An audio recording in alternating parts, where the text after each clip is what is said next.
The Adult Potato is an internet-based parody cartoon series that integrates factual events and locales with fictional characters for the purpose of satire and comedic commentary.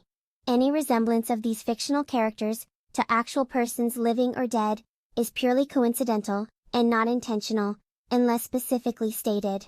Despite the factual nature of some content, the series should not be interpreted as a reliable source of news or factual information. The creators, producers, and distributors of The Adult Potato expressly disclaim any liability for misunderstandings or actions taken based on the show's content. This show is intended for adult audiences. Viewer discretion is advised.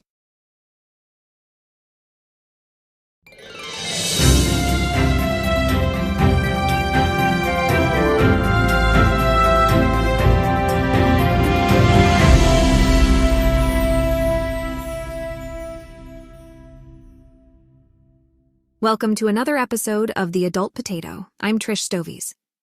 While I typically don't fill in at the anchor desk, I'm taking the desk today to unveil our new studio. As you know, building a new studio is no small feat, and I want to express our sincere gratitude to our very own Poutine Tabernacle for making all this happen, especially in a world with rising interest rates and very little funding. This has been in the works for months, but Poutine was able to make it happen with a lot of hard work and bringing together a team that was willing to put in the hours to build this out. We are so grateful, and we hope you like it as much as we do. Now on to the comedic relief section of the broadcast. It's been brought to our attention that our program is being investigated to find out who we are. As producer of this show, who has had legal advice since before the first episode was released, political free speech is enshrined in the Bill of Rights. And that means speech that calls you out. And according to CIRSA, you may want to tread lightly there. I don't think the town needs a lawsuit. We have publicly named at least one of our potato chips, what we call people that have contributed to stories or have helped in one way or another, and even posted their names on our Facebook page. So, no secrets there. But go ahead and find out who we are. I'm guessing they're going to tie Facebook friends together and try to connect the dots that way. I'm sure you'll accuse some people that have nothing to do with it, but that's pretty typical for certain people in this town. So believe what you want. And if you're going to go ahead and accuse people that aren't potato chips, it might help us recruit them. So win for us. Also, we would like to send our thanks to our subscribers and viewers. With over 7,000 views. We're very excited that we offer our episodes in both English and Spanish now, so we can entertain viewers in both languages. And it's because of you that we were able to afford this amazing new studio. Anyway, we've been too tame lately, so let's see if we can kick it up a notch. First off, if you were worried about Californians moving into Colorado, those damn Yankees from New York are even worse. They don't seem to have the fortitude to stick it out with the way things go in Wellington and just have to be the center of attention. From a New York Post article titled, "New Yorkers Are a Therapist's Worst Nightmare," here's a snippet or two.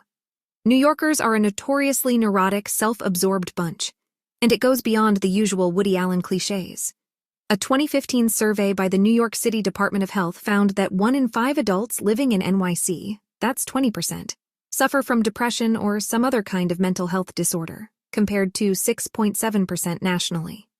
The article also states, Big Apple dwellers also seem to be more concerned with how they are perceived by others than the typical American. But seriously, mental health is no laughing matter.